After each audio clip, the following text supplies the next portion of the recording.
Et c'est encore arrêté. Ce n'est pas bon. J'ai promis à Harry d'être le photographe de son mariage. Je ne peux pas être en retard. Encore une fois, la ville est envahie de touristes. Encore une fois, il provoque des embouteillages. Holly grommelle en tambourinant ses doigts sur le volant. Dans l'une des voitures, Holly remarqua un bel homme. Il avait l'air d'une célébrité.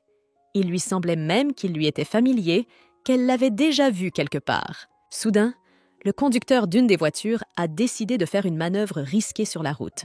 Sortant de derrière le virage, le camion fonce à toute allure sur la voiture de Holly. « Non, qu'est-ce qu'il fait? Je vais mourir !» La jeune fille pousse un cri effrayant. Holly ressentait des douleurs dans tout son corps. Elle passait constamment du chaud au froid. La jeune fille ouvrit les yeux et étudia son environnement.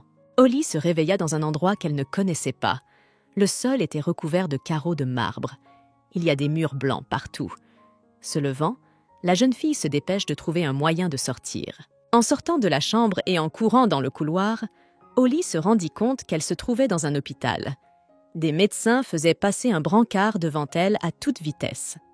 Un homme est allongé dessus. C'est vrai, c'est un hôpital. Si j'ai bien compris, tout ce chaos est dû à l'accident survenu sur la route. Je me souviens qu'un camion a soudain surgi de quelque part. J'ai probablement été amenée ici par une ambulance. Malheureusement, je ne me souviens de rien d'autre, pensa Holly. Holly a décidé d'aller voir la fille qui était assise à la réception et de lui demander plus de détails. « Excusez-moi, pouvez-vous me dire si une certaine Holly Brown a été admise après l'accident ?» demande Holly. Mais la réceptionniste ignore sa question. La fille de la réception prend une sorte de formulaire, se lève de son siège et passe devant Holly. « Qu'est-ce qui s'est passé?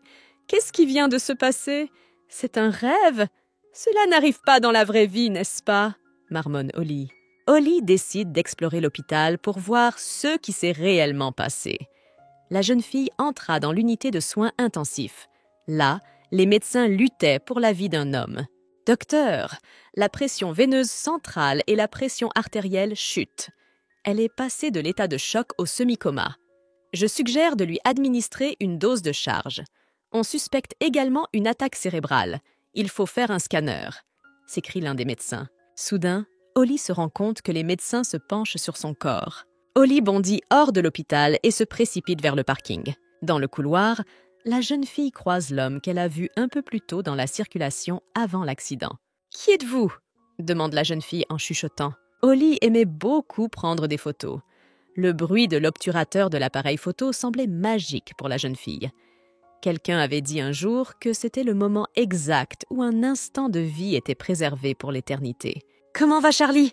demanda Holly à son amie Margaret. « Comment le saurais-je? Je veux dire, lui et moi avons rompu. Il m'appelle parfois quand il est ivre. Il commence à s'excuser tout de suite. Il dit que tout ce qui s'est passé n'était qu'une erreur. Il dit qu'il veut revenir en ville pour le mariage de Harry, » répond Holly. « Qu'est-ce que tu décides de faire? De lui pardonner et de tout remettre comme avant ?» demande Margaret. Holly ne répondit rien à son amie. Elle ne savait pas ce qu'elle devait faire. « Holly, je voudrais confier le studio à l'un de mes amis. Tu le connais, c'est Simon Zion. Pour être honnête, j'y pense depuis longtemps. Je veux passer plus de temps à étudier, » dit Margaret à l'improviste. « Tu ne trouves pas que c'est injuste de me mettre sur la sellette comme ça? Pourquoi n'as-tu pas voulu en discuter avec moi un peu plus tôt ?» s'indigne Holly. « Tu peux continuer à travailler ici si tu veux. J'ai déjà pris des dispositions avec Simon. Vous vous entendez bien avec lui, je ne pense pas qu'il y ait de problème. Quand les choses se seront calmées, tu auras même une partie des actions. » Margaret lui répond. « Je pensais que toi et moi étions associés. Il s'avère que j'avais tort. Je ne pense pas que cette conversation se terminera autrement que par une dispute. Je ne sais pas ce que tu as en tête, mais j'ai besoin de temps pour y réfléchir, » dit Holly. « Je partirai tôt aujourd'hui. » Holly prend son sac et sort du studio photo. « Ma chère Holly, vous êtes maintenant la propriétaire. J'ai gagné ce bâtiment aux enchères. Il est à vous maintenant. Vous n'avez pas idée de l'effort que cela m'a coûté, » s'exclame Madame Brown. « Maman, de quoi parles-tu? Quel bâtiment ?» demande Holly. « Entre, ne sois pas timide. Je vais te raconter tout ça maintenant. » Madame Brown ouvre le portillon et invite sa fille à entrer dans la cour. En entrant dans la cour, Holly aperçoit un petit bâtiment à 2 étages. « Regarde ça, il y a même un puits. L'arrière-cour est encore plus grande que je ne l'imaginais, s'exclame Madame Brown. À l'extérieur de la maison, Holly éprouve un sentiment étrange et désagréable. Pour une raison ou une autre, elle se sentait extrêmement mal à l'aise ici. Je suggère que nous démolissions ce vieux bâtiment et que nous en construisions un nouveau. C'est bien que mon neveu fasse des études d'architecte. Il va certainement nous aider à trouver quelque chose d'intéressant, a déclaré Madame Brown. Je ne suis pas surprise que l'offre ait été surenchérie 18 fois. L'énergie qui se dégage de cet endroit a quelque chose de particulier. Je n'arrive pas à croire que ma tante ait réussi à faire ça, dit Hayden en entrant dans le bâtiment. Holly est surprise que son cousin croie à toutes ces histoires de maisons étranges. Ma mère est allée voir un chaman une fois et il lui a dit que cette terre appartenait à un gobelin. C'est pourquoi tous ceux qui vivaient ici tombaient gravement malades ou devenaient fous, dit Holly d'un ton sinistre et en riant très fort. Tu ris pour rien. Prêtez attention à cette inscription. Elle dit que ce bâtiment a été construit en 1939, ce qui signifie que la maison a été construite pendant l'occupation japonaise, dit Hayden. Même si j'essaie de plaisanter, Hayden a raison. Moi aussi, j'ai ressenti quelque chose d'étrange quand j'ai vu ce bâtiment pour la première fois, pense Holly. Hayden, penses-tu qu'il serait possible de restaurer ce bâtiment? Peut-être pas complètement, mais au moins partiellement? Demanda Holly à son cousin. Elle ne voulait pas ruiner un bâtiment aussi historique. Quelques jours plus tard, Hayden appela Holly et lui demanda de venir. Il s'avéra qu'en démolissant l'un des murs du bâtiment, il avait découvert une armoire secrète dans le mur. Sur l'une des étagères se trouvait une boîte. C'est une boîte scellée, et le destinataire est écrit sur le couvercle. Elle devait probablement être envoyée à quelqu'un, mais quelque chose ne s'est pas passé comme prévu, dit Hayden. Le nom écrit sur la boîte était Holly Foot.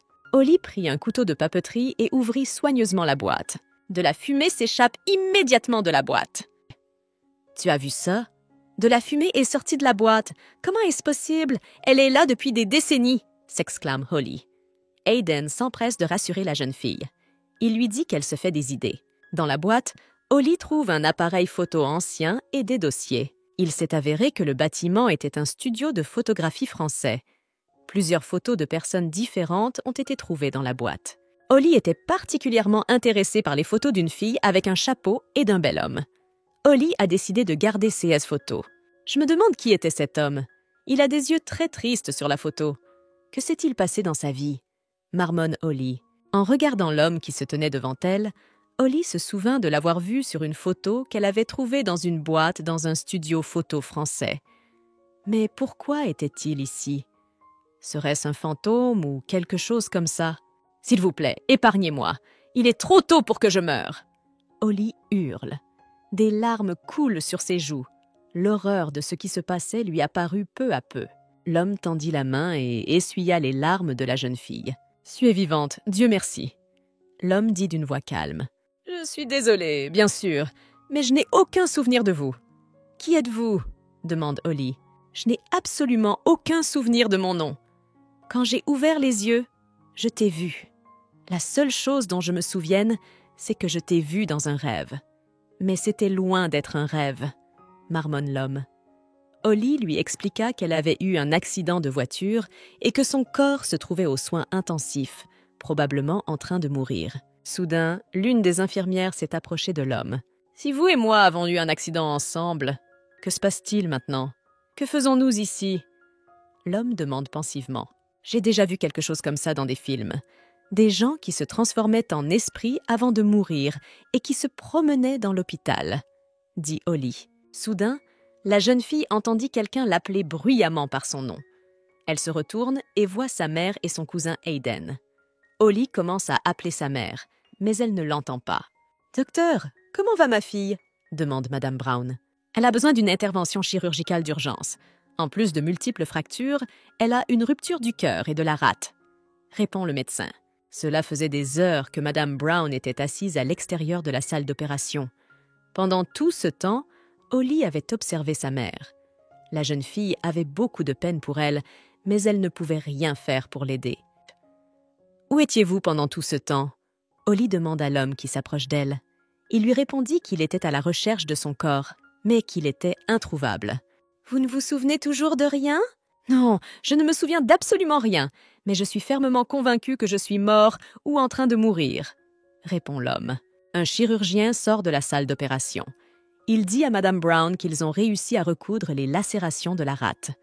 Heureusement, le système nerveux n'a pas été endommagé, mais il était peu probable qu'Holly survive sans une transplantation cardiaque. « Mais je sens mon cœur battre !» s'exclame Holly. « C'est probablement une matérialisation de tes pensées. Fermez les yeux maintenant et pensez à l'endroit où vous vous êtes retrouvés pour la première fois, » demanda l'homme. Holly ferma les yeux. Un instant plus tard, elle sentit une légère brise sur son visage. Lorsqu'elle rouvrit les yeux, Holly se rendit compte qu'elle se trouvait à côté de la réception. « Il semble que nous puissions voyager dans des endroits dont nous nous souvenons.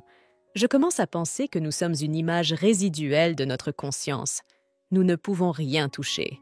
Et il est même possible que tous ces objets soient le fruit de notre imagination, » dit l'homme. « Mais si c'est vrai, alors si nous mourons, nos consciences disparaîtront avec nous, » devina Holly. Holly entendit le cri d'alarme de quelqu'un.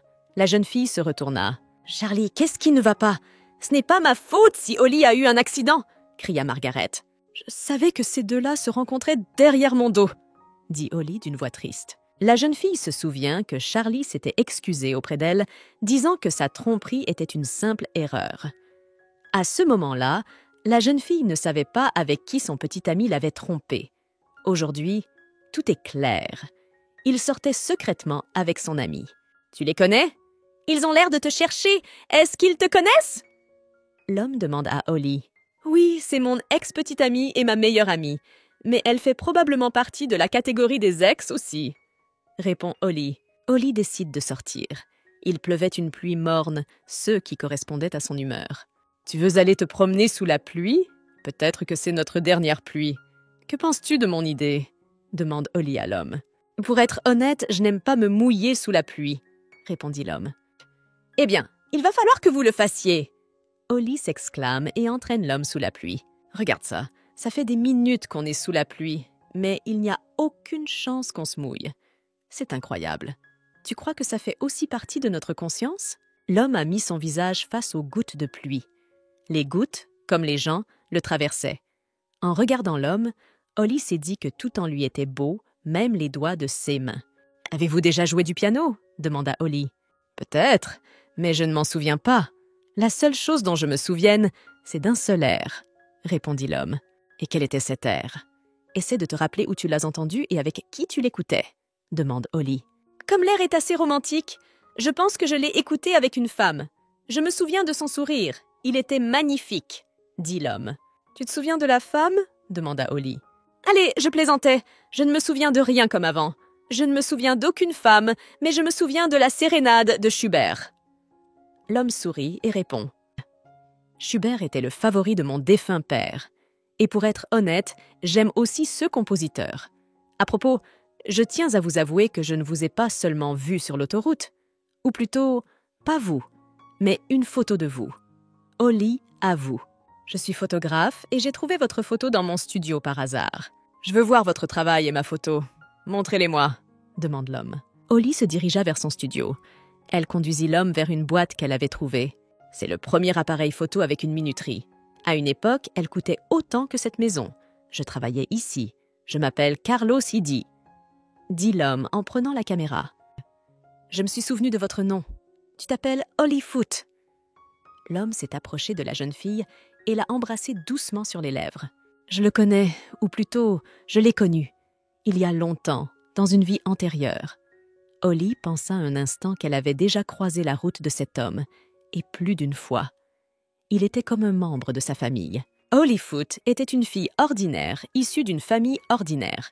Sa vie n'était pas facile, mais elle espérait toujours le meilleur. Son mariage avec Gunner a marqué un tournant. « Ma fidèle épouse, quel est ton rêve le plus cher? Par exemple, n'aimeriez-vous pas être quelqu'un ?» demande l'homme. « Je veux être une bonne mère et une épouse fidèle. » Holly répond. « Écoutez, vous êtes terriblement soumise. Réponds-moi à une question. Pourquoi as-tu épousé quelqu'un que tu vois pour la première fois ?» demande Gunner. « Je veux rendre mes parents heureux, » répond la jeune fille. « Hein, tes parents? Ils sont décédés il y a longtemps et tu suis toujours leur volonté? Tu as été amené ici depuis un village quelconque? Dans quel siècle vis-tu? Demanda l'homme en riant bruyamment. Sais-tu que ton pays est en ruine? Bien sûr que je le sais. Ce jour-là, mon grand-père s'est suicidé parce qu'il ne pouvait pas survivre à la honte. Maintenant, réponds à ma question. Pourquoi as-tu décidé d'épouser quelqu'un que tu n'avais jamais vu auparavant? Demanda la jeune fille. Holly savait que Gunnar était très populaire auprès des femmes. Elle espérait vraiment qu'il refuserait de se marier après tout. La jeune fille fut surprise de voir qu'il acceptait le mariage très facilement. C'était la seule chance que j'avais d'aller étudier à l'étranger, répondit Gunnar. On avait souvent dit à Holly que si elle vivait heureuse avec son mari, elle était sûre de le retrouver dans l'autre vie. En regardant l'homme assis en face d'elle, la jeune fille se rendit compte qu'il était peu probable qu'ils vivent une vie heureuse. « Je pensais que vous seriez plus incontrôlable. C'est idiot de prendre des décisions aussi importantes pour une telle raison, » dit Holly. « Comment oses-tu dire une chose pareille? Regarde-toi! Tu es tout enveloppé dans des couches de vêtements démodés !» cria l'homme. Gunnar arrache des mains de Holly sa cape préférée et la met en lambeaux. « Tu ne seras jamais une bonne épouse ou une bonne mère. Il est hors de question que je m'impose ce genre d'entrave. » Gunnar a dit cela et a quitté la pièce. « Comment te sens-tu? Tu as encore de la fièvre ?» Alexa pose sa main sur le front de Holly. « On t'a donné ces jonquilles jaunes. Il y a un mot attaché. » Alexa tend à Holly un bouquet de fleurs aux couleurs vives. Je suppose que ces fleurs viennent du jeune homme. C'est très gentil de sa part. Il est très timide, car il est encore très jeune, mais il est assez attentionné pour t'offrir des fleurs. Pourtant, je pense qu'il ne devrait pas s'occuper de vous en ce moment. J'ai dû dire quelque chose d'inutile, j'en suis désolée. Holly connaissait très bien la mère de Carlos. Cette femme avait toujours été gentille avec la jeune fille. Lorsque les parents d'Holly sont décédés, elle a pris la petite fille avec elle. Holly considérait Madame Edie comme sa deuxième mère et son fils, Carlos, comme son petit frère. « Maîtresse, avez-vous aimé ces fleurs ?» demande Alexa. « Elles sont magnifiques. Au fait, je devrais probablement aller voir la vieille Madame Hart demain. Je ne peux pas continuer à remettre ça à plus tard, » dit Holly. « Tu es tout le temps malade. Et comment allez-vous pouvoir accoucher avec une silhouette pareille ?» demande Madame Hart d'un ton grincheux et mécontent. « Je suis désolée ?» marmonne Holly. « J'ai déjà eu l'occasion de vous voir, alors vous pouvez partir. Je voulais organiser un mariage somptueux pour mon petit-fils, et j'ai invité beaucoup de monde, mais mes projets ne se réaliseront pas. Je suis désolée que vous ayez dû endurer ces souffrances sans votre mari. » Madame Hart a répondu. « Vous en avez déjà fait assez pour que je vous témoigne de l'estime. Vous n'avez plus besoin de me rendre visite. Ne revenez plus à moins que je ne vous appelle. Pour être venu me voir aujourd'hui, prenez ceci. » La femme jeta un petit sac aux pieds de Holly. C'était aussi le jour où Holly avait décidé de rendre visite à Madame Heday. « Ne vous agitez pas, restez assise. Au fait, tu pourrais te couper les ongles toi-même. Pourquoi me demandes-tu toujours de le faire ?» dit Madame Edie à son fils. « Madame, bienvenue. Pourquoi n'entres-tu pas ?» demande la femme de chambre à Holly. Remarquant la jeune fille, Carlos détourne le regard, gêné. « Holly, tu es si mince! Est-ce que tu te sens mieux? Pourquoi tes mains sont-elles si froides? » demande Madame Edie en prenant les mains de la jeune fille. « Carlos, ne reste pas planté là comme un pilier. Va dire bonjour à Holly !» cria la femme à son fils. Carlos, rougissant, se dirigea vers Holly et s'inclina devant la jeune fille en signe de bienvenue. Holly remercie le garçon pour son cadeau. « Mon fils t'a envoyé des fleurs? C'est donc vous qui l'avez fait? Et moi qui me demandais où les jonquilles avaient disparu de mon jardin ?» Madame Heday s'exclame. « Je dois m'excuser, je suis pressée d'aller à l'école, » dit Carlos. « Bien sûr, mais ne t'emballe pas à attraper des grenouilles après l'école. Rentre directement à la maison !» crie Madame Edie à son fils. « Holly, je voulais te demander quelque chose. S'il te plaît, donne du temps à Gunnar. Je sais qu'il est toujours porté disparu, mais je veux t'assurer qu'il a un très bon cœur. Ne lui en veux pas, il se rendra vite compte de la beauté de sa femme. » Madame Edie rassure la jeune fille. Holly attend que Carlos rentre de l'école. Elle voulait lui poser quelques questions. « Carlos, comment ça se passe à l'école? Au fait, ce poème, tu l'as écrit toi-même? Pourquoi tu demandes ça? » demande Carlos. « Parce qu'elle est belle. Je l'aimais beaucoup. » Holly avoue. « Ce poème a été écrit par Christina Rossetti. Elle est originaire d'Angleterre, répond Carlos. La jeune fille lui demande s'il a d'autres œuvres de l'écrivain. Oui, j'ai plusieurs de ses œuvres. Je suis en train de traduire ses poèmes en coréen. Quand j'aurai fini, je vous les montrerai, répond Carlos. Gunnar n'est rentré chez lui que 2 semaines plus tard. Voici les aliments que votre mari aime. Madame Edie les a apportés. Alexa tend un plateau de nourriture à Holly. Holly prend le plateau et le porte jusqu'à la chambre de son mari. En s'approchant de la terrasse, Holly aperçoit son époux en compagnie d'une jeune fille. Soudain, la fille toucha doucement le visage de Gunnar. S'apercevant que Holly les regardait, la fille embrassa Gunnar sur les lèvres. Surprise, Holly laisse tomber le plateau de 16 mains. « Gunnar, qui est-ce » demanda la jeune fille. Soupirant lourdement, Gunnar répondit qu'il s'agissait de sa consort. « Et puisque vous êtes tombés l'un sur l'autre, je vais devoir vous expliquer qui est devant vous. Holly, j'aimerais te présenter ma maîtresse, Alisha Prats. Elle a suivi un cours de français à Tokyo et vient de rentrer. Je tiens à te prévenir qu'elle et moi allons bientôt partir. » Alisha se lève de son siège et se dirige vers Holly. « Ne soyez pas jalouse de moi, s'il vous plaît. Je suis l'une des nombreuses maîtresses de votre mari. Si vous voulez être près de lui, vous allez devoir les supporter. » « Je ne veux pas entendre parler des maîtresses de mon mari, » dit Holly. « C'est une bonne chose. Une femme élégante comme vous ne devrait pas s'embarrasser de vulgarité. Ma relation avec votre mari est très simple. Il assouvit ses désirs et je veux simplement son argent. » Alisha avoue. « Qu'est-ce qui se passe ici? Est-ce que grand-mère est au courant de ce que tu fais? Comment pouvez-vous faire cela dans votre propre maison? » s'écrie Carlos. Il avait entendu une rumeur selon laquelle Gunnar avait amené sa maîtresse dans la maison, pas du tout gêné par son épouse. « Ne te mêle pas de ce qui se passe entre adultes, » dit Gunnar d'une voix calme. « T'es vraiment un salaud. » Carlos siffle entre ses dents. Gunnar s'approche de Carlos et lui assène un coup de poing au visage. « Petit effronté, comment oses-tu dire ça ?» demande Gunnar d'un ton furieux. « Carlos, comment vas-tu ?» demande Holly d'une voix agitée. « Comment pourrais-je avoir une conversation à cœur ouvert avec un homme comme lui ?» pense Holly en regardant son mari. « Pourquoi me regardes-tu comme ça? Est-ce que j'ai l'air fou à tes yeux ?» demande Gunnar à son épouse. « Réponds-moi! Pourquoi me regardes-tu comme ça ?» Gunnar s'approche de sa compagne et l'attrape par la peau du cou. « Ne la touche pas !» hurle Carlos. Gunnar se précipite sur Carlos et lui assène une nouvelle gifle. « Petit trou du cul! Qui t'a donné le droit de me parler comme ça ?» hurle Gunnar. « Ça suffit, arrête. Je te comprends très bien, alors arrête. » Holly recouvre Carlos d'elle-même. Holly aida Carlos à se relever et le conduisit dans sa chambre. « Bonté divine, maîtresse. Qu'est-il arrivé au jeune maître ?» s'exclama Alexa. « Ce n'est rien, ne vous inquiétez pas. Carlos a juste fait une mauvaise chute. Pouvez-vous m'apporter des médicaments et un bol d'eau ?»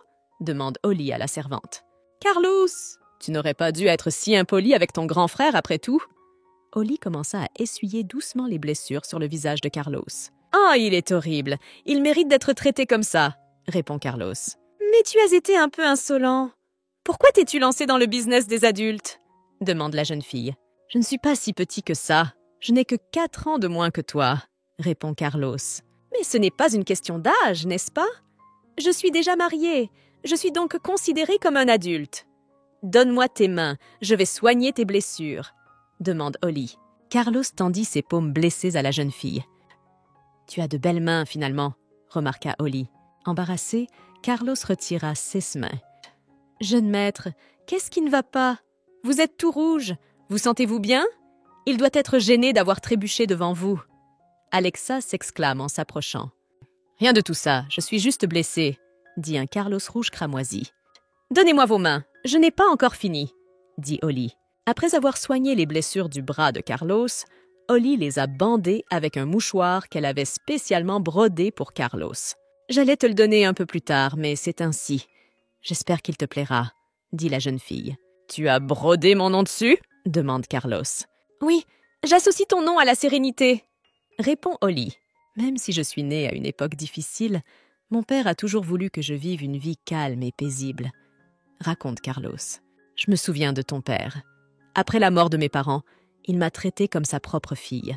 Après avoir vécu sous le même toit que toi pendant quelques années, j'ai commencé à te voir comme mon petit frère, » dit Holly. « Ça ne marche pas comme ça. Tu n'es pas ma sœur. Nous avons peut-être la même personnalité, mais nous ne sommes pas parents. Objecte Carlos. Alors tu ne m'aimes pas? Demande Holly. Je ne t'aime pas.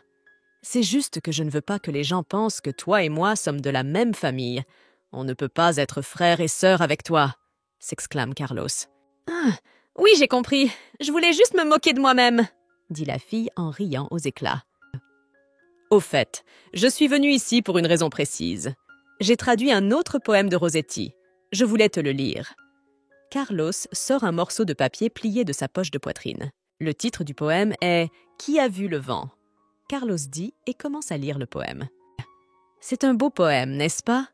Il me semble que Rossetti l'a écrit par une belle journée comme celle-ci. Après tout, il y a des jours heureux même dans les vies les plus amères. Tu ne crois pas? Demande Holly lorsque Carlos a fini de lire le poème. Carlos lève les yeux au ciel.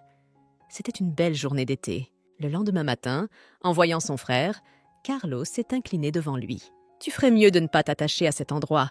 Tu ne veux pas rester ici toute ta vie, n'est-ce pas? En plus, j'ai entendu dire que tu allais bientôt partir d'ici. Je suis sûre que tu te dois de découvrir le vaste monde, » dit Gunner. « Tu ne devrais pas vivre dans ce monde en déclin. C'est le conseil que te donne ton grand frère. Réfléchis-y. » J'ai entendu maman te dire que tu ne partirais jamais à l'étranger avant d'être mariée. C'est pour cela que tu as fait ça? Mais puisque tu es déjà marié, sois plus courtois avec ta femme. Carlos s'exclame. Tu te permets encore de me parler avec insolence. Quels que soient les sentiments que tu éprouves pour cette fille, n'oublie pas une chose. Il n'y a pas d'avenir dans ce pays, et surtout pas dans cette maison, répond Gunner à son frère. Quelques jours plus tard, Gunner et sa maîtresse Alicia quittent le domaine. Ils partent étudier à Tokyo. Carlos décide d'emmener Holly et sa servante Alexa dans un café local. L'endroit avait fait venir des snacks directement de l'Ouest. « Maîtresse, regardez ça. Les étudiantes locales s'arrêtent dans ce café. Je pense qu'elles sont intéressées par Carlos. » Chuchote Alexa à l'oreille de Holly. L'une des étudiantes entra dans le café et tendit à Carlos un morceau de papier plié. « Ce jeune homme est très populaire, » dit Alexa en riant doucement. « Ce n'est pas du tout vrai, » s'exclame Carlos. « Oh, ne sois pas timide. Il n'y a pas de honte à ce que les filles t'apprécient, » dit Holly. « Holly, est-ce que tu sais quel genre de musique passe dans ce café en ce moment ?» demande Carlos. « C'est du Schubert. Je crois que le morceau s'appelle « Sérénade », répond Holly. Soudain, des larmes coulent sur les joues de la jeune fille. « Mon Dieu, maîtresse, qu'est-ce qui ne va pas? Pourquoi pleures-tu » demande Alexa. « Ah, ne t'inquiète pas, ce sont des larmes d'admiration. Cette musique est vraiment belle », répond Holly en essuyant les larmes de ses yeux.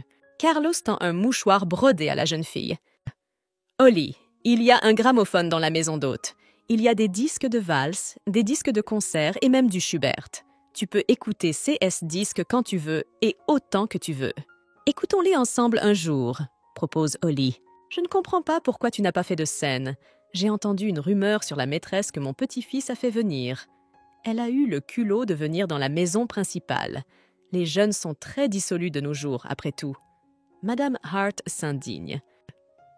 J'ai aussi entendu dire que Gunner partait bientôt pour l'université. Cela fait des mois qu'il ne s'est pas montré à la maison.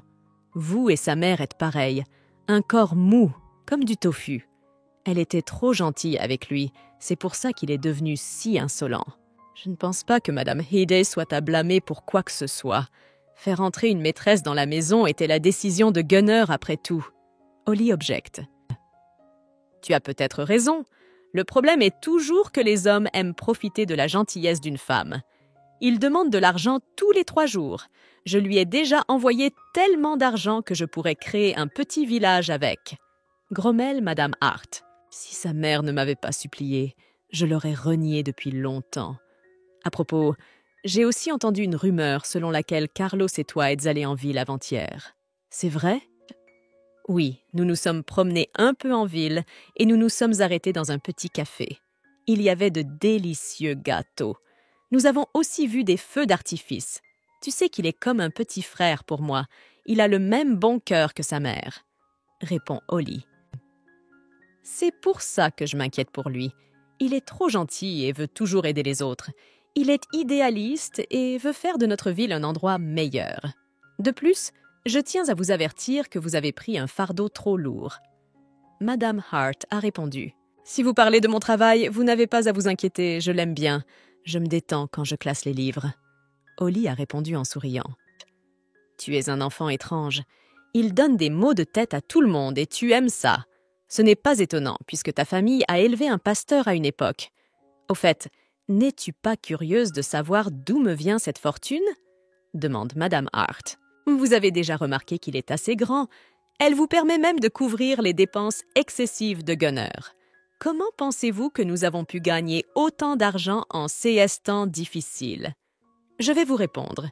Nous avons simplement trahi notre patrie. Cette fortune, mon père l'a obtenue en vendant son pays.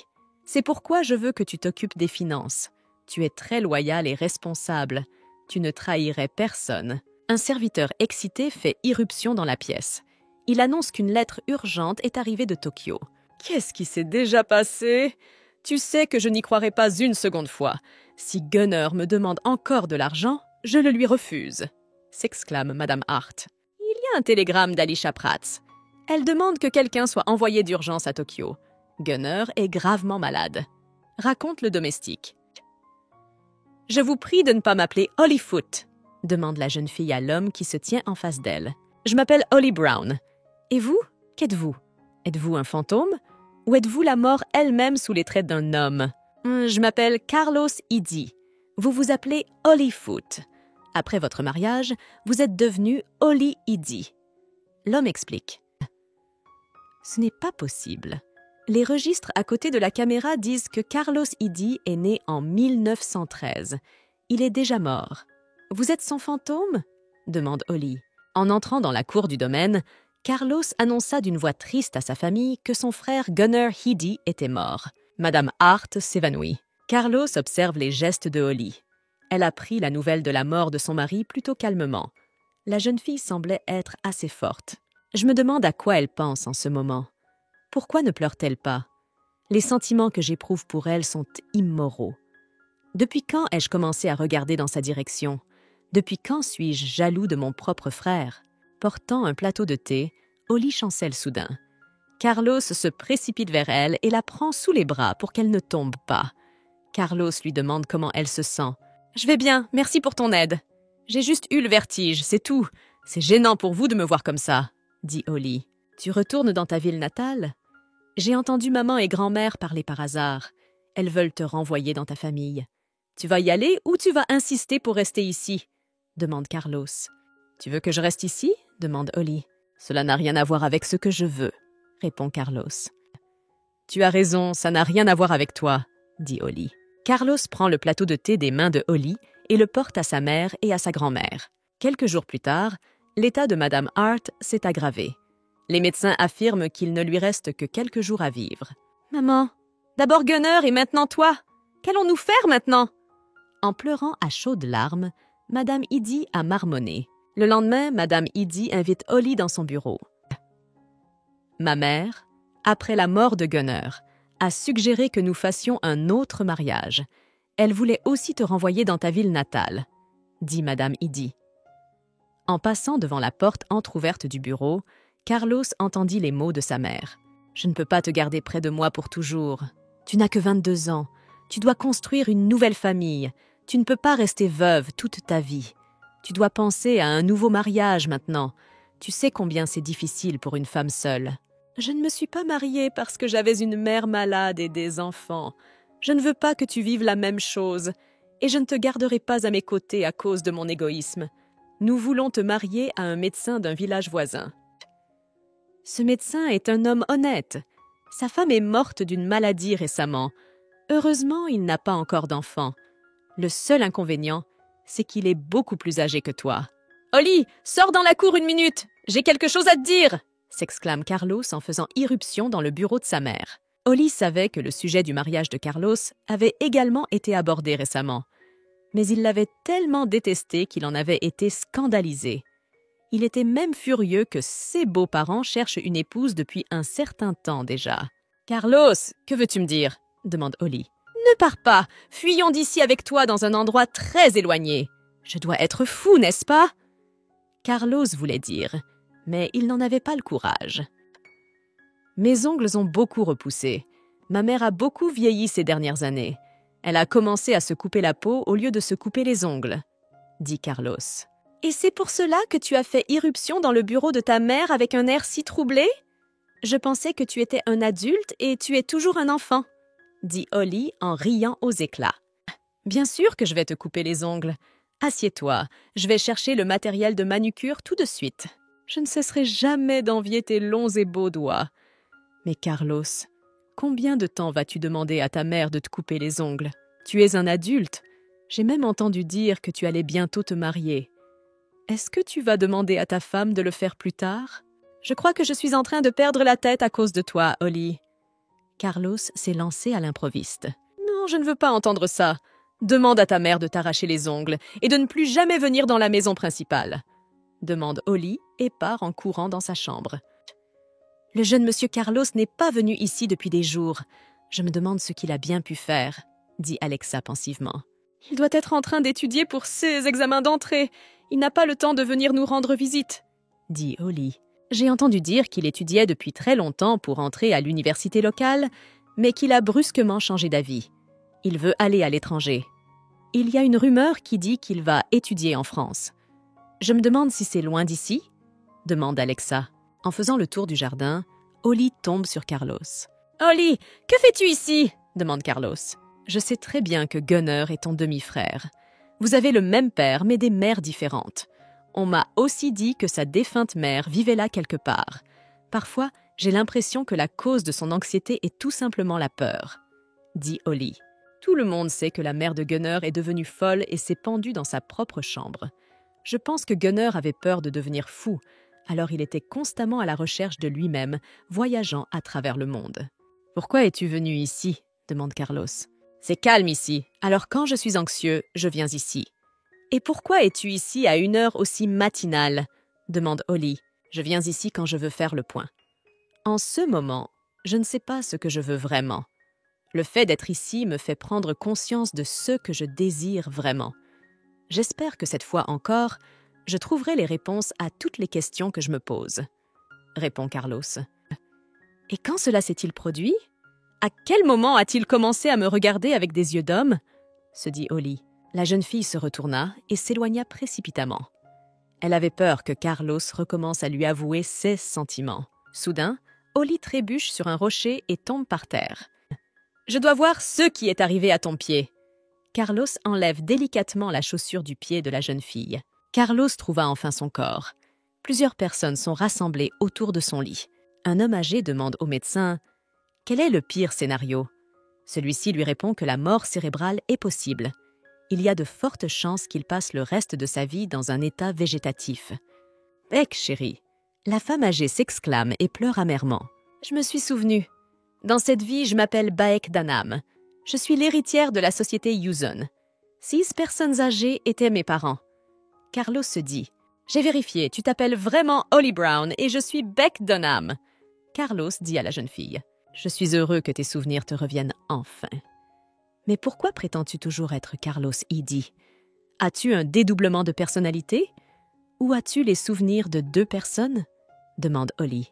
Plus je suis ici, plus je suis convaincue que j'étais Carlos Eddy dans ma première vie et que je me suis ensuite réincarné en Beck Dunham, répondit Carlos.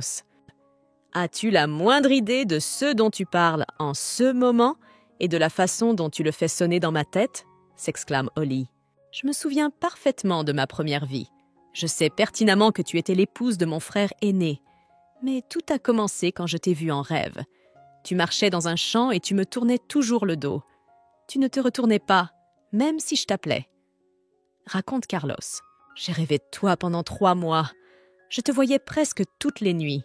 Je me suis souvenu de toi dès que je t'ai aperçu sur l'autoroute. Je ne pense pas que ce soit une coïncidence. Je pense que c'est le destin. Quand j'ai touché cette caméra, des souvenirs de ma première vie me sont revenus. Et je suis maintenant certain que je suis la réincarnation de Carlos Eddy. Vous dites que je vous rappelle la femme de votre frère, une fille qui porte le même nom que moi. Est-ce que j'ai bien compris? Vous voulez dire que je suis sa réincarnation? C'est trop fou! Holly s'exclame en se prenant la tête. Soudain, La fille se transforme en fumée et disparaît dans les airs. Tout cela est faux. Holly s'est exclamée et a couru pieds nus dans la maison. Carlos est parti à la recherche du corps de Holly. Il savait qu'elle était en soins intensifs. Pour l'instant, son pouls est normal, mais elle ne peut rester dans cet état que pendant un temps limité. Si son cœur s'arrête à nouveau, vous feriez mieux de vous y préparer. Le médecin s'adresse à la mère de Holly. Pour l'instant, votre fille est inconsciente et nous ne savons pas si elle reprendra conscience. Soyez assurés que nous faisons de notre mieux pour la sauver. Carlos entre dans la chambre de Holly. Carlos remarque un ruban sur le bras de la jeune fille. Il indique son âge et son groupe sanguin. Nous avons le même groupe sanguin. Carlos se dit « Nous avons le même groupe sanguin. » Alors, où es-tu maintenant? Pourquoi as-tu disparu? Cela fait 2 jours que tu as disparu. Combien de temps vais-je devoir t'attendre? Je ne veux pas te perdre à nouveau. S'il te plaît, ne pars pas. En un instant, Carlos s'est transformé en fumée et s'est volatilisé. « Tu étais là tout le temps ?» demande Carlos en s'approchant de la jeune fille. « Je ne sais pas. Quand j'ai ouvert les yeux, je me suis retrouvée ici. Au début, je me suis sentie mal, comme si quelque chose me déchirait de l'intérieur. Mais ensuite, la sensation s'est arrêtée. « Comment m'as-tu trouvée ?» demande la jeune fille. « Je ne sais pas. Je l'ai senti, je crois. » répond Carlos. « Holly, dis-moi, quel genre de personne es-tu? Tu veux dire que c'est moi et pas la femme de ton grand frère qui t'intéresse en ce moment? Eh bien, je suis une fille ordinaire issue d'une famille des plus ordinaires. Je vais bientôt avoir 30 ans. » Holly commence à raconter son histoire. « Depuis mon plus jeune âge, je suis inséparable de mon cousin. Sans lui, je suis assez pathétique. D'après ma mère, j'étais une pleureuse dans mon enfance. Un jour, mon frère m'a apporté un appareil photo jouet en disant que c'était son cadeau. Quand j'ai vu l'appareil, il m'a tout de suite fascinée. Comme vous l'aurez deviné, c'est ainsi que j'ai compris ce que je voulais faire dans la vie. Mon premier client était un enfant qui n'avait pas 2 dents de devant. Il voulait immortaliser ce moment. À ce moment-là, je me suis dit que ce serait bien d'immortaliser toute ma vie comme ça, et pas seulement un seul moment. J'ai commencé à rassembler des moments de la vie des gens. J'aime quand l'émotion est authentique, c'est nostalgique. Je sais pertinemment que ce garçon grandira, se mariera, mais qu'il sera toujours le même sur cette photo. J'ai toujours voulu créer des œuvres qui font sourire les gens, qui les ramènent dans le passé. À vous entendre, on dirait que vous êtes obsédé par votre travail. Carlos remarque. Obsédé? Vous savez, je n'avais jamais pensé à mon travail de cette façon. Mais vous avez probablement raison. J'aime beaucoup ce que je fais. Et vous? À quel genre de personne ressemble Beck Dunham? J'ai eu une enfance assez difficile. Quand j'avais 5 ans, j'ai été kidnappée. La coupable était une nounou qui s'occupait de moi à la place de mes parents occupés. Parfois, j'avais l'impression qu'elle était ma mère. Je l'aimais beaucoup, même plus que mes parents. Vous imaginez, il m'arrivait même de penser que je préférais qu'elle soit ma mère. Mais un jour, elle m'a déçue. J'ai découvert qu'elle avait été la maîtresse de mon père pendant longtemps. Quand ma nounou m'a kidnappée et a commencé à demander une rançon, mon père a dit qu'avoir un nouvel enfant ne serait pas un problème pour lui. « Comment a-t-il pu faire ça? C'est ton père. Et ta nounou? Est-ce qu'elle s'est fait prendre ?» demande Holly. Elle voit bien que les paroles de son père résonnent encore douloureusement dans le cœur de Carlos. « Oui, on peut dire ça. Dès que les choses ne se sont pas déroulées comme prévu, elle m'a tranché le poignet et s'est tranché le cou. Après cette vision, je déteste la couleur rouge. Et depuis, je ne fais plus confiance à personne, pas même à mes parents. » Carlos essuie les larmes de ses yeux d'un geste rapide. La jeune fille remarque la cicatrice sur son bras. Pour réconforter Carlos, Holly pose sa main sur son genou. Et tu sais ce dont je me souviens aussi, c'est que Carlos, contrairement à Beck, était très gentil. Il était aimé par beaucoup de gens. En ce moment, cette pensée me rassure. Tu sais, et je pense que Beck est très gentil aussi. Il a juste besoin de surmonter son traumatisme d'enfance. Tant que tu es en vie, tu peux rencontrer de nouvelles personnes qui rempliront ta vie de gentillesse à l'avenir, dit Holly. Comme toi, clarifie Carlos. Si je t'avais rencontré un peu plus tôt, ou si j'avais appris à te connaître plus tôt, cela aurait été merveilleux. Tu es comme le soleil du printemps pour moi. Et Carlos écrit que la nourriture de sa mère lui manque beaucoup. Il a hâte de pouvoir enfin rentrer à la maison, dit Holly. C'est tout, il n'écrit rien d'autre? Je me demande pourquoi il ne demande jamais comment tu vas, demande Madame Heady.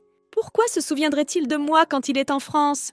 Au fait, avec la lettre, il t'a donné des gants blancs et de la poudre pour le visage comme cadeau de mariage pour Alexa. Holly répond. Holly, merci pour ton travail. Depuis la mort de ma mère, beaucoup de tâches ménagères t'incombent. Et pardonnez-moi de ne pas avoir appris à lire, dit Madame Heady. Ce n'est pas grave, je suis heureuse d'être près de vous, dit la jeune fille. Holly, à quoi penses-tu en ce moment? Qu'est-ce qui te tracasse? Combien de temps vas-tu encore me tromper? Pense Madame Heady en regardant sa belle-sœur assise en face d'elle. Je n'arrive pas à croire qu'il se soit mis à jouer. A-t-il vraiment perdu tout son argent? Et l'exemple de son frère aîné ne lui a rien appris? Ce n'est pas le Carlos que j'ai connu, se dit Holly en quittant le bureau de sa belle-mère. Il continue de tout cacher à sa mère. Il a déjà hypothéqué les champs et investi l'argent dans des sociétés commerciales. Qu'est-ce qu'il compte faire de tout cela? Est-ce qu'il étudie ou quoi que ce soit d'autre? Holly relut la note envoyée par Carlos. Il demandait à la jeune fille de se rendre à la fraternité locale et de contacter Maya Slott. Dans quoi s'est-il fourré finalement? Lorsque la jeune fille entra dans le bar, elle fut accueillie par un petit barman aux cheveux noirs. « Je veux voir Maya Slott !» dit Holly. Le barman a crié le nom de la jeune fille quelque part au fond de la salle. En se frottant les yeux, une jeune fille brune s'approche du bar. « Bonjour, que faites-vous ici? Cela fait si longtemps que je ne t'ai pas vue. Je suis contente que tu m'aies envoyé une lettre. » Maya s'exclama en voyant la jeune fille. Holly la regarde avec surprise. « Ne t'étonne de rien et appelle-moi Maya !» chuchota la jeune fille à l'oreille de Holly. « Alors, qu'est-ce que nous sommes devenus ici? Suis-moi !» Maya conduit la jeune fille dans la cabine d'essayage. « Alors, sa sœur Carlos, hein? C'est exactement comme ça que je t'imaginais. Il m'a beaucoup parlé de toi. Il m'a dit que tu lui rappelais un narcissique. Mais bon, je ne m'attendais pas à ce que tu viennes ici en personne. Je suis même un peu surpris. Et que dois-je lui demander en premier? De savoir où Karloff investit son argent? » Holly réfléchit. « Voici le cadeau que Carlos m'a demandé de lui offrir. » Holly posa un petit paquet d'objets sur la table. En défaisant le nœud, Maya y trouva des sous-vêtements et une note. « Maya, c'est ta nouvelle cliente? Qui est-elle » demandent les filles qui se sont approchées. « Vous n'avez pas à vous inquiéter, cette fille ne travaillera pas avec nous, » répond Maya. « Et qu'est-ce que c'est? C'est de la lingerie française? C'est tellement beau !» s'exclame l'une des filles en essayant le soutien-gorge. « C'est censé être porté sur la poitrine. » L'esprit de Holly s'emballe. La jeune fille n'avait jamais vu une telle lingerie. « Mon frère va créer une société pour importer des produits d'Europe. Vous pouvez prendre cette lingerie et en gonfler le prix plusieurs fois. Il propose de vendre des sous-vêtements, des collants et de la poudre. » Narrateur, Maya. Les choses n'ont pas été très bonnes ces derniers temps à cause des préparatifs de guerre. Mais maintenant, nous sommes prêts à travailler. Je vais aider mon frère dans la vente. Nous allons vendre quelque chose qui est très populaire auprès de nos femmes. Au fait, Carlos m'a aussi demandé de donner une lettre à ton frère. Holly tend une petite enveloppe à Maya. Maya saisit l'enveloppe, mais Holly ne la lâche pas. « Avec votre permission, j'aimerais vous remettre cette lettre en main propre, » dit Holly. « Ce sera difficile, car mon frère n'est pas en ville en ce moment. Je ne sais pas quand il reviendra. Pour l'instant, mon frère est à Shanghai, » explique Maya. Le prix des céréales a grimpé en flèche. Les agriculteurs qui thésaurisent ont souffert. Il y a même eu une émeute à l'entrepôt de céréales aujourd'hui, dit Lionel San. Qu'est-ce que vous me proposez? Il n'y a pas assez de riz pour tout le monde. Tu sais bien que les Japonais ne nous ont pas laissé un grain, dit Madame Heady. Si nous aidons les plus démunis et que nous payons le reste sans intérêt, nous pourrons sortir de cette situation. Nous devrons aussi baisser l'impôt foncier cette année, dit Holly. Tu crois qu'on va y arriver? Nous devons encore rembourser le prêt à la banque, rappelle Madame Heady. Nous ferons une partie du paiement et demanderons un délai. Comme nous avons toujours payé à temps, je suis sûre qu'ils nous accorderont un délai supplémentaire, répond Holly.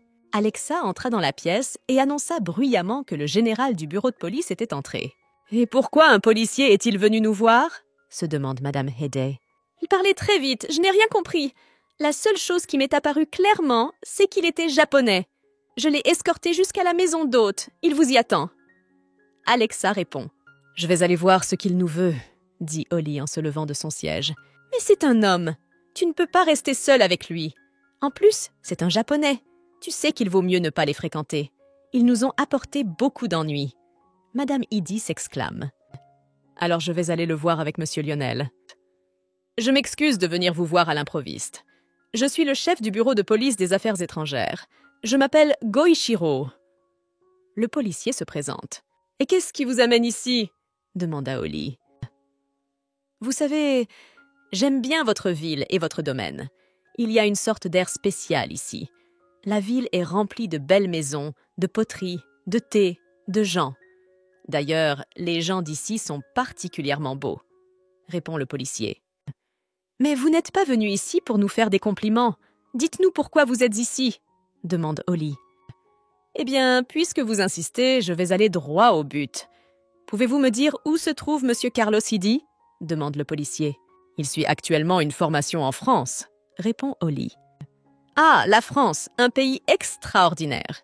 Pouvez-vous me dire quelle spécialité il étudie ?» Le policier pose la question suivante. « J'ai entendu dire qu'il étudiait la philosophie, » dit Holly. « La philosophie, vous dites ? J'ai récemment reçu un rapport de mon équipe.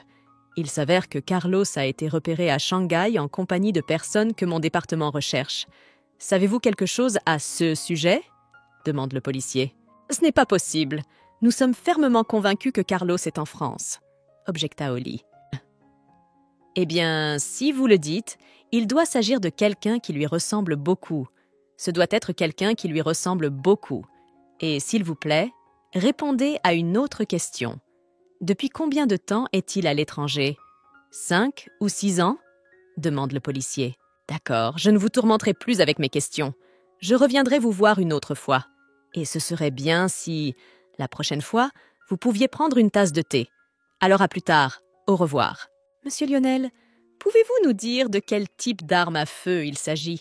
Juste une arme légère que même une fille peut manier.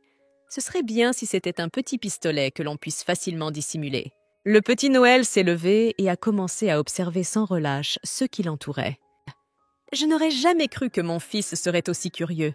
s'exclame Alexa. Soudain, un homme s'est approché de l'enfant et l'a pris dans ses bras. « Le jeune monsieur Carlos est de retour !» s'écrie Alexa. « Cela fait longtemps qu'on ne s'est pas vu, Holly !» dit Carlos. « C'est le fils d'Alexa, est-ce que je comprends bien ? Il ressemble beaucoup à sa mère. »« Carlos, c'est toi !» chuchote Holly. Pourquoi restes-tu sur la touche ? Viens voir les cadeaux que ce monsieur a apportés, dit Alexa en s'approchant de Holly. Il a même apporté un cadeau pour mon fils Noël. Il a offert à madame une écharpe en vison. Mais notre Seigneur est vraiment un homme extraordinaire. Au fait, je suis sûre qu'il t'a aussi apporté un cadeau. Je ne l'ai pas encore ouvert. Alors je ne sais pas quel cadeau m'attend. Holly l'avoue. Dès que tu l'auras ouvert, n'oublie pas de me le montrer, demande Alexa. Holly, prends mon cadeau. Après tout le monde a eu des cadeaux sauf toi. Je n'ai aucune idée de ce qui se passe. Il était tellement attaché à toi et maintenant il te laisse sans son attention, dit Madame Eddy. Ce n'est pas grave, ne vous inquiétez pas pour moi. De plus, Carlos vous a offert ce cadeau. Je ne peux pas l'accepter. Je vous remercie de votre sollicitude, répond Holly. Comme Holly n'arrivait pas à dormir depuis longtemps, elle sortit sur la terrasse. Holly entendit les pas prudents de quelqu'un. Elle pensa qu'il s'agissait d'Alexa et lui demanda de rentrer chez elle, où son mari et son bébé l'attendaient. « Ce n'est pas Alexa, c'est moi !» dit Carlos. « Personne ne t'a jamais dit de ne pas t'approcher d'une fille à une heure aussi tardive ?» demande Holly. « Je ne serai pas long. J'ai quelque chose pour toi !» dit Carlos en tendant un petit paquet à la jeune fille. « Je ne peux pas accepter un cadeau de ta part, » dit Holly. « Prends-le ou je le donnerai à la première personne que je verrai. » Et d'ailleurs, pourquoi ne voulez-vous pas prendre le cadeau ? As-tu une sorte de rancune contre moi ? demande Carlos. Non, je n'ai aucune raison d'être offensée par toi, répond la jeune fille. Tu sais, je voulais vraiment te voir. J'ai remarqué que tu avais perdu beaucoup de poids. Je veux t'avouer que tu m'as manqué. Je voulais t'oublier, mais je n'ai pas pu. Je laisserai un cadeau sur la terrasse. Accepte-le de ma part. Carlos déposa le cadeau à côté de la jeune fille et partit dans sa chambre. Lorsque la jeune fille ouvrit la boîte, Elle vit une belle chemise de nuit et un petit flacon de parfum. Holly trouva Carlos dans la maison d'hôte. Il écoutait de la musique classique. « Tu as aimé mon cadeau ?» demanda Carlos dès que la jeune fille eut franchi le seuil de la maison d'hôte. « Je tiens à préciser que le parfum est très rare, même en France. Oui, j'ai beaucoup aimé votre cadeau. J'aurais dû te le dire plus tôt, mais je n'ai pas eu le temps. » Holly répond. « Ce parfum a été inventé par une femme. En Occident, elle est contre les anciens pactes et l'oppression des femmes. » Carlos parle d'un ton calme et réfléchi. « Exactement les mêmes mots ont été prononcés par mon défunt mari. Tu penses vraiment que je suis démodée moi aussi ?» demande Holly. « Oh non, pas du tout. Je pensais juste qu'on ne pouvait gagner sa liberté qu'en perdant quelque chose. C'est tout. » répond Carlos. « J'ai appris que tu avais ouvert un studio de photographie. Je suis venue te dire que ta mère est très inquiète pour toi. Tu sais dans quelle période trouble nous vivons, » dit Holly. « Mais vous n'allez pas renoncer à votre projet, quoi que je vous dise, n'est-ce pas? Peut-être que c'est le genre de liberté que vous désirez tant? Vous êtes-vous déjà demandé combien de temps durera la paix dans un nid tranquille comme notre domaine? Le Japon est en guerre contre la Chine. L'Europe se prépare à des événements similaires, proclame Carlos. Nous ne savons pas quand nos citoyens deviendront de la chair à canon. À l'époque, je n'ai pas compris les paroles de mon frère. J'ai pensé que c'était un salaud qui ne pouvait pas accepter la réalité. Mais maintenant, je réalise tout. Il n'y a pas d'avenir pour notre jeunesse. Être fidèle à sa maison, ce n'est pas vivre. C'est partir au combat à tout moment et mourir sur le champ de bataille. Et c'est pour cela que vous avez créé la société commerciale. Au nom de la liberté, vous devez vendre des terres. Mais si vous le faisiez, les Japonais se douteraient de quelque chose. Pour cacher votre véritable objectif, vous avez besoin d'une excuse pour envoyer l'argent à l'étranger. Holly devine. Vous avez décidé que la meilleure option était le commerce. Je sais que cela ne vous rapporte plus rien depuis longtemps. Vous avez donc compris mon mari et décidé de le suivre à nouveau, n'est-ce pas? Je vais essayer d'expliquer à ta mère ce qu'est le studio photo. Je trouverai les mots qui la mettront à l'aise. Et n'oublie pas de venir dîner. Ta mère est très inquiète pour toi. On dit que le plus jeune n'est jamais comparable à l'aîné. Mais en regardant notre Carlos, je me rends compte qu'il est lui aussi en train de devenir une copie exacte de Gunner. Alexa remarque. Il a apporté beaucoup de choses occidentales et s'est mis à aimer la photographie. Madame, avez-vous remarqué à quel point les filles d'aujourd'hui sont courageuses? Aujourd'hui, de nombreuses jeunes filles issues de familles célèbres sont venues nous voir. Elles veulent faire de la photographie. Et il me semble aussi qu'en plus de la photographie, elles veulent capturer le cœur de Carlos. Je suppose qu'il est enfin temps pour lui de se marier. En se dirigeant vers le bureau de Carlos, Holly aperçoit Maya. « Oh, bonjour! Je ne m'attendais pas à te voir ici !» Maya s'exclame en remarquant la jeune fille. « Pourquoi es-tu venue à l'improviste ?» Carlos demande à Holly. « Si tu es occupée, je peux venir une autre fois, » dit Holly. Carlos demande à Maya de sortir, laissant Holly et lui seul. « Ta mère m'a envoyé te faire une course importante. » Holly étale 3 photos des filles devant Carlos. « Tu as fait tout ce chemin pour me parler. Alors je vais t'écouter, » dit Carlos. On pouvait lire sur son visage qu'il avait deviné le sujet de la conversation et qu'il n'aimait pas ça. « Cette dame est la fille de M. Franklin. Elle étudie le piano à l'Université des femmes. Cette fille est la fille d'un vice-président de banque et celle-ci travaille dans un hôpital. » raconte Holly. « Laquelle préfères-tu ? » « Je préférerais épouser celle que tu as choisie pour moi, » dit Carlos. « Mais ce n'est pas mon mariage, c'est le tien !» s'exclame Holly. « Mais je m'en fiche, qu'il en soit ainsi. Puisqu'il n'y a personne ici que je veuille comme épouse, elles sont toutes des inconnues pour moi. » D'une voix calme et sans émotion, Carlos répond. « Carlos, pourquoi dis-tu cela ?» demande Holly. « Comment as-tu pu arriver ici et faire battre mon cœur comme ça? Comment as-tu pu me montrer ces photos ?» Carlos s'est écrié en attrapant le bras de la jeune fille. « Et honnêtement, je ne me soucie plus du tout que mes sentiments puissent être immoraux. Vous devez vous cacher. Les Japonais arrivent par ici. » Maya, très énervée, fait irruption dans la pièce. Carlos demande à Holly de la faire taire. Carlos conduit la jeune fille dans une pièce secrète. « Que font les policiers dans ce modeste studio photo ?» demande Maya en entrant. « Nous avons été informés qu'une réunion de rebelles se tenait ici. » répondent les policiers. « Pourquoi ne pas arrêter votre recherche et m'aider à boutonner ma robe ? Faites très attention, car c'est une robe en soie qui vient de France. Je tiens à vous assurer qu'il n'y a pas de rebelles ici. Il y a des jeunes gens qui jouent au poker ici tous les soirs, dit Maya. Pourquoi y a-t-il des photos de femmes sur la table? Demandent les policiers. Maya leur répond qu'il s'agit d'un studio photo et qu'il n'y a rien d'anormal à ce qu'il y ait des photos de personnes dans la pièce. Vous sentez bon? As-tu utilisé le parfum que je t'ai donné? Tu veux vraiment que j'épouse une autre femme? Carlos demande à voix basse. Mais tu dois continuer la lignée de ta famille. Holly lui répond également à voix basse. Menteur! Tu me mens maintenant! Dis-moi que tu me mens maintenant, s'il te plaît! Demande Carlos. Carlos attira la jeune fille à lui et l'embrassa sur les lèvres.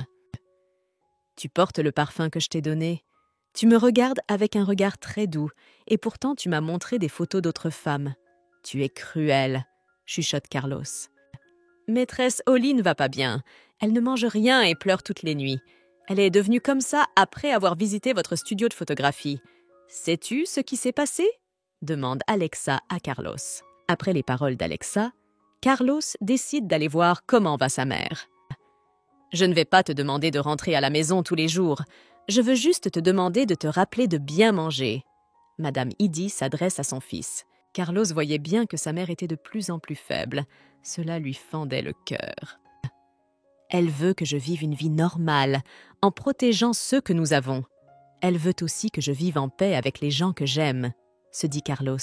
Carlos, Holly ne me dit rien, mais je devine ce qui se passe vraiment.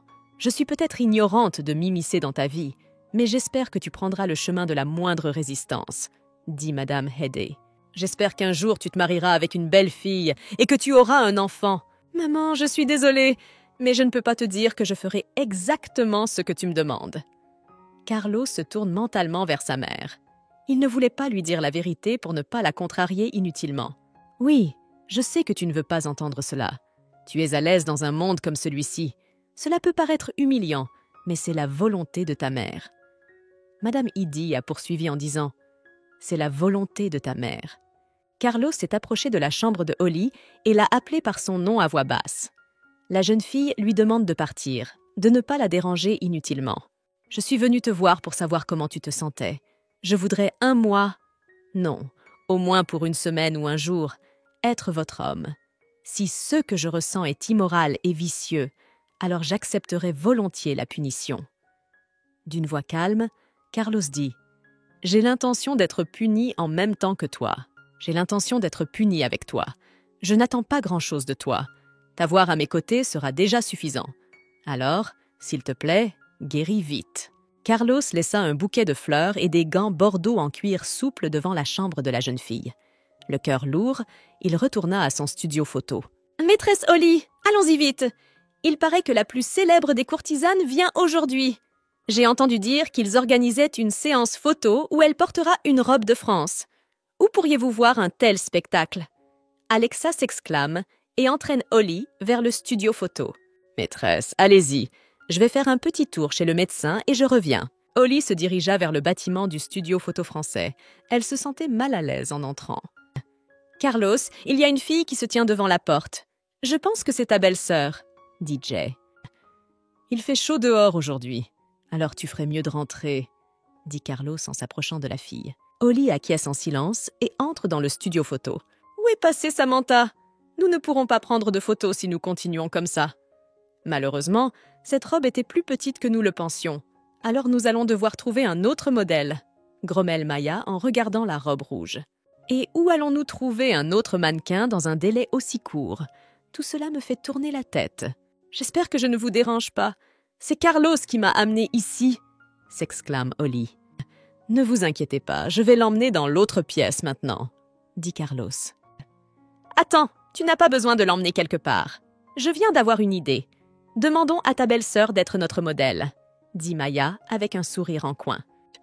Qu'est-ce que tu racontes? Je n'ai jamais été mannequin, je ne serais pas douée pour ça, s'exclame Holly. Il a fallu plus de 2 mois pour que cette robe soit livrée. Si nous en commandons une autre, cela prendra aussi une éternité. Nous ne pouvons pas continuer à repousser la sortie de notre magazine. Nous avons donc besoin d'un mannequin maintenant. Maya insiste. Non, ce n'est pas une bonne idée. Nous devons trouver un autre mannequin, dit Carlos. Soudain, Le son d'une sirène de police se fait entendre à l'extérieur de la porte. « Je te laisse décider, Maya. Fais ce que tu penses être juste. » Carlos dit et disparaît dans une pièce secrète. Quelques instants plus tard, une foule de policiers fait irruption dans le studio. « Nous voulons Monsieur Carlos Eddy », s'écrie l'un des policiers. « Et quelle est la raison pour laquelle vous venez nous voir ?» demande Maya avec un sourire doux. Le policier s'est approché de Maya et lui a passé la main sur le visage.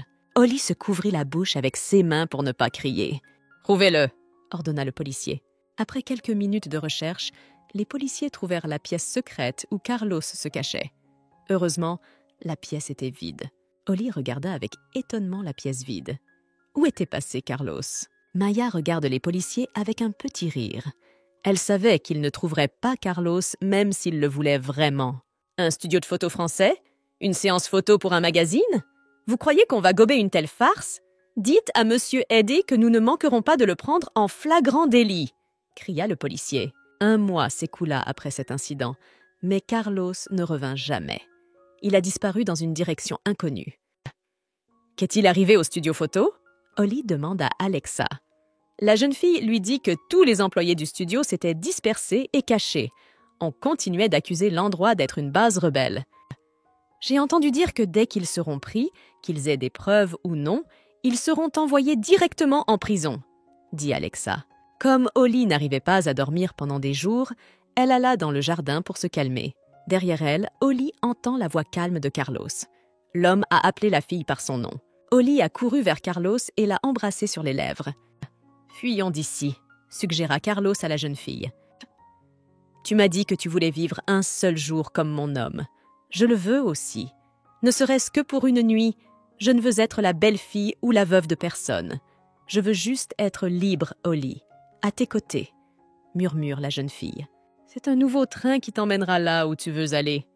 Es-tu sûre que tout ira bien? N'est-ce pas dangereux d'y aller seule? » demande Monsieur Lionel aux filles. « Ah, arrêtez de vous inquiéter. Mistress Holly a finalement été autorisée à rentrer chez elle pour retrouver sa famille. Je vais juste la raccompagner, » répond Alexa d'une voix insouciante. Alexa accompagna sa maîtresse jusqu'à la gare, la tête baissée. Elle avait peur de laisser la jeune fille partir seule. « Vous reviendrez, n'est-ce pas, maîtresse ?»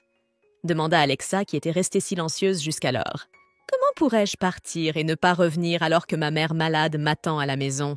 Même si je vais au bout du monde, je reste la belle-fille de la famille Eddy. » Holly répondit. « Je vous attendrai, maîtresse, et je t'en prie, aime-le tellement que tu n'aies aucun regret et ne pense pas trop. Les pensées constantes dans ta tête sont ta faiblesse. » Alexa s'exclame. En descendant du train, Alexa a vu Carlos devant elle. Elle se souvient des paroles d'Alexa. Il devait être tellement aimé qu'il n'y avait plus de doute. « Je croyais que tu ne venais pas, » dit Carlos en prenant doucement les mains de la jeune fille. « Mais je suis là, je suis venu, » répond Holly. Carlos conduit Holly vers une imposante maison à 2 étages. C'est la villa d'un millionnaire connu pour ses positions pro-japonaises. C'est pourquoi elle est si bien cachée des regards indiscrets. Le fils de cet homme partage la même idéologie que moi, dit Carlos. Carlos décide de montrer à Holly son endroit préféré dans le jardin. Il se trouve au bord d'un petit lac. « Holly, est-il possible que je sois si désespéré que je pense que tout ce qui se passe en ce moment n'est qu'un rêve ?» demande Carlos. « Alors pourquoi ne pas t'assurer que tout cela est bien réel ?» Holly répond par une question. Carlos décida de suivre le conseil de la jeune fille. Il l'embrasse doucement sur les lèvres. Carlos et Holly se sont blottis l'un contre l'autre, assis sur le canapé, regardant en silence les flammes du feu dans la cheminée. « Pendant que nous sommes ici, je veux être différente. Je ne veux pas être Holly Eddy, la belle-fille de la famille Eddy. Je veux être une personne différente. Je veux rire et parler de tout et de rien, comme les autres femmes. » Holly dit d'une voix calme. « Mais la femme que j'aime, c'est toi. Pourquoi dis-tu que tu veux être différente ?» Carlos lui demande en l'embrassant sur la tempe. « Et je veux être une autre mademoiselle. » Holly avoue. « Je me demande même maintenant comment tu serais en tant que mademoiselle, » dit Carlos. « Pour l'instant, je suis trop fatiguée pour être une mademoiselle ou la belle-sœur de la famille Eddy. Je suis juste Holly, une personne ordinaire. Et toi, Carlos, tu es comme le soleil du printemps. Je crois que tu t'es trop prélassé au soleil. C'est pour ça que tu dégages une telle chaleur. » Carlos chuchote à l'oreille de la jeune fille. « Holly enfile la chemise de nuit que Carlos lui a offerte à son retour de France. Alexa l'a posée pour moi, alors je l'ai mise. Au fait, c'est la première fois que je me regarde dans un si grand miroir. Je suis gênée de me voir comme ça, pense Holly en regardant son reflet dans le miroir. Tu es prête? Allons prendre le petit déjeuner, dit Carlos en entrant dans la chambre. La jeune fille se couvre les mains de gêne. N'est-ce pas la chemise de nuit que je t'ai donnée? Demande Carlos. Elle ressemble plus à un sous-vêtement qu'à un vêtement. Embarrassée, Holly marmonne. Le visage de la jeune fille devint rouge cramoisi sous l'effet de l'embarras. Laisse-moi t'aider à t'habiller comme une vraie mademoiselle. Cela s'appelle une ceinture de bas ou un porte-jartelle. Tu voulais être différente. Ces vêtements vont vous changer. Ce soir, tu seras mademoiselle Holly, dit Carlos. Moi qui pensais que tu ne voulais pas que je sois mannequin pour toi, dit Holly. Elle se sentait comme une vraie mademoiselle avec son chapeau et sa robe rouge vif. C'était à l'époque. C'est différent maintenant. Je veux garder quelque chose qui me rappelle ces événements. Mais tu n'es pas obligé de le faire si tu ne veux pas, répond Carlos. Je veux le faire, dit Holly d'un ton confiant. Holly se place devant la caméra. Un cliquetis se fait entendre. Il n'arrête pas de pleuvoir, remarque Carlos. Je crois qu'il pleut depuis que toi et moi avons eu l'accident, dit Holly. Carlos se penche sur la jeune fille et l'embrasse sur les lèvres. Qui viens-tu d'embrasser? Clarifie Holly. Et toi? Qui as-tu embrassé? Carlos répond par une question. Je ne comprends pas. Je ne comprends pas du tout d'où me viennent tous ces sentiments. Je ne sais pas à qui ils appartiennent. Holly Foot ou Holly Brown? Marmonne la jeune fille. Si tu décides d'être Holly Foot, je serai Carlos Idi pour toi. Carlos s'exclame et serre fort les épaules de la jeune fille. Mais est-ce si simple? Demande Holly. Il pleut maintenant, tout comme le jour que vous et moi avons passé ensemble. Carlos passa son bras autour des épaules de la jeune fille et la rapprocha de lui. Tu te souviens de notre dernière journée ensemble? Je me souviens seulement d'avoir pris des photos avec toi. Je ne me souviens absolument pas de ce qui s'est passé par la suite. Holly avoue. Il pleuvait au petit matin et nos chemins se sont séparés. Tu es rentré chez toi et je suis partie pour Hawaï. Nous ne nous sommes plus jamais revus après cela. Carlos dit d'une voix calme. Soudain, des larmes coulent sur les joues de la jeune fille. Elle était désolée qu'une si belle histoire d'amour se soit terminée si rapidement. Carlos entoura la jeune fille de ses bras et la rapprocha de lui. « Holly Foot est morte après cela? C'est pour ça que je ne me souviens de rien d'autre ?» demanda la jeune fille.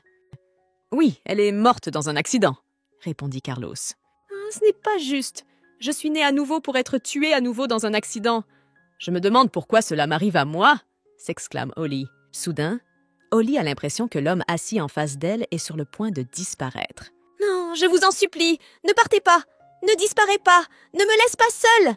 s'écrie Holly. « Je ne disparaîtrai pas, ne t'inquiète pas, je serai toujours là. » Carlos prend la main de Holly et la pose sur le cœur de la jeune fille. Carlos se transforma ensuite en brume et disparut dans l'air en un clin d'œil. Holly Brown ouvrit les yeux. À côté de son lit, elle vit ses parents inquiets. « Holly, tu es enfin réveillée !» Madame Brown s'écrie joyeusement. « Je suis de nouveau dans le corps de Holly Brown », se dit la jeune fille. « Maman, peux-tu me dire ce qui m'est arrivé ?» demande la jeune fille. Un autre patient était en état de mort cérébrale et tu as eu une transplantation cardiaque.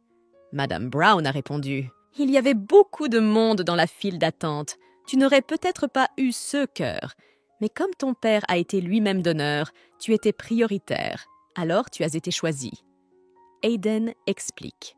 « Cela signifie-t-il que Carlos est parti après m'avoir donné son cœur ?» pensa Holly avec tristesse. Les larmes coulent des yeux de la jeune fille. « Ne pleure pas, chérie, tout va bien. Tu es vivante et c'est ce qui compte. » Madame Brown s'adresse à sa fille. « Veux-tu me rendre un service? Le dernier poème que tu m'as envoyé, je peux l'entendre de ta bouche ?» demande Holly. « Je l'ai déjà oublié, » dit Carlos. La jeune fille lui répondit qu'elle avait apporté le poème avec elle. « Nous le ferons la prochaine fois? Ce soir, je veux juste profiter du fait d'être avec toi. Et pour être honnête, je ne me soucie pas du tout des poèmes en ce moment. » Carlos avoue. « Je crois que nous n'avons plus besoin de pleurer. Profitons de ces derniers instants pour nous sourire, » demanda Holly. La jeune fille vit que des larmes apparaissaient à nouveau sur le visage de Carlos. « Ah, je t'en supplie, ne pleure pas, souris !» murmura Holly. Les larmes montèrent aux yeux de la jeune fille. Carlos se tenait devant la jeune fille, ne sachant pas quoi lui dire en guise d'adieu. « Aie une vie longue et heureuse, d'accord? Promets-le-moi » demanda Holly. Carlos savait que s'il disait un mot, il pleurerait à nouveau. Alors il se contenta d'acquiescer silencieusement. « J'ai entendu dire que les papillons symbolisent la réincarnation.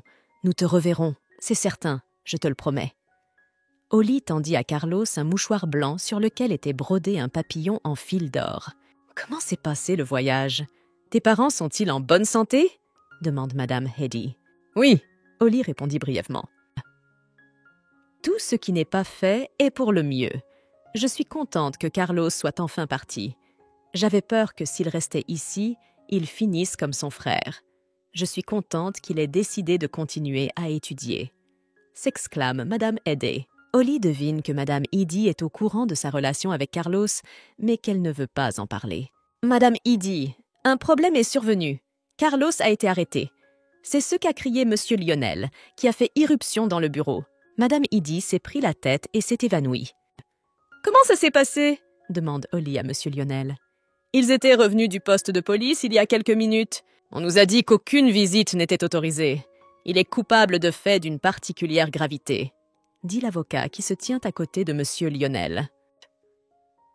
Ils disent qu'il a gardé des armes et tenté de faire sortir de l'argent du pays pour soutenir les rebelles.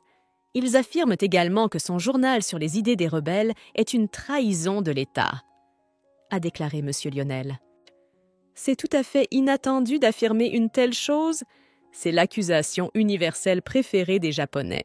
C'est leur arme pour capturer les intellectuels et les jeunes, se dit Holly. Ils ont déclaré de manière flagrante que le bureau de la police d'État attendait une occasion de l'attraper. Ils prétendent que c'était l'initiative du chef du département des affaires étrangères, dit Monsieur Lionel. « Madame, j'ai des parents qui travaillent dans ce commissariat. Nous leur donnerons un petit pot de vin, cela nous aidera à le voir. » Le lendemain, Monsieur Lionel arrive avec de mauvaises nouvelles. Ils avaient finalement réussi à voir Carlos. Il était gravement blessé. « Qu'est-ce qu'on fait maintenant ?» demande Alexa. « Je vais lui rendre visite en personne, » s'exclame Holly en se levant de son siège. « C'est voilà que nous nous rencontrons à nouveau, » dit le chef du bureau des affaires étrangères de la police, Goichiro, avec un sourire. « Expliquez-nous pourquoi nous n'avons pas le droit de rendre visite à Carlos Eddy ?» demande Holly. « En raison d'infractions particulièrement graves. Il a été trouvé en possession d'armes, d'explosifs. Il a créé une fausse société commerciale et transféré de l'argent à des envahisseurs étrangers. Il a également essayé de publier un magazine obscène. » Le policier ajoute « Qui sait, peut-être qu'il va s'en sortir. Qui sait, peut-être qu'il fera autre chose avec l'aide de quelqu'un d'autre. » « Avez-vous des preuves ?» demande la jeune fille. Le policier ordonne d'amener un témoin. Il s'agit de Maya. « Si je me souviens bien, vous la connaissez, » dit le policier. « Non, je ne la connais pas, » répond Holly. « Et à juste titre, car qui sait ce qui te serait arrivé si tu l'avais connue. Elle était le lien entre Carlos et Shanghai, » dit le policier en lui demandant d'emmener Maya.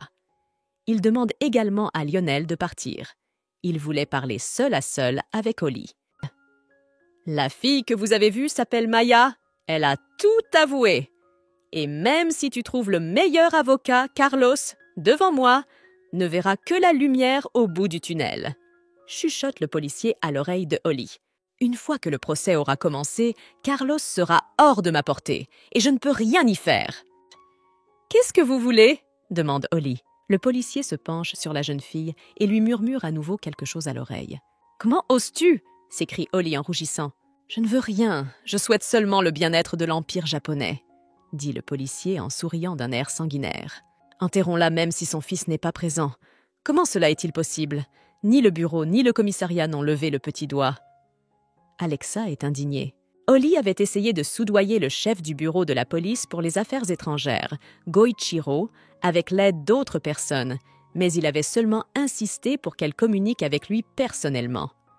La jeune fille ne s'est pas laissée décourager.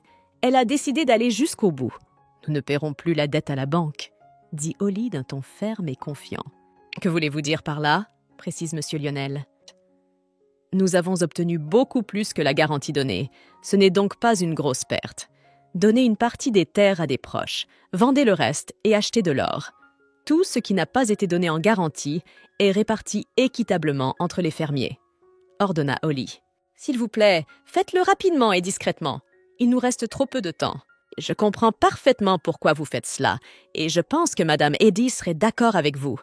Carlos est presque impossible à faire sortir de prison. Ce policier ne va pas acheter quelques simples babioles, dit M. Lionel. Le policier va forcément vouloir toute la maison. Mais où allez-vous aller? Ne vous inquiétez pas pour moi. J'ai un peu d'argent laissé par mes parents. J'ai l'intention de retourner bientôt en banlieue, répond Holly. Je suis désolée que vous ayez dû venir jusqu'à cet endroit misérable, dit le chef du bureau de la police pour les affaires étrangères, Goichiro. Tout à l'heure, vous avez parlé des magnifiques maisons de notre domaine, de la poterie et du thé, dit Holly. Elle tendit une petite enveloppe au policier. Le policier cacha l'enveloppe et regarda les papiers qui s'y trouvaient. Vous avez une mauvaise mémoire, maîtresse. J'ai remarqué ce jour-là que votre domaine avait des maisons, des poteries, du thé et des gens extraordinaires, dit le policier. Holly comprit à son regard qu'il ne s'arrêterait pas tant qu'il n'aurait pas obtenu ce qu'il voulait. Carlos ne pouvait plus être sauvé.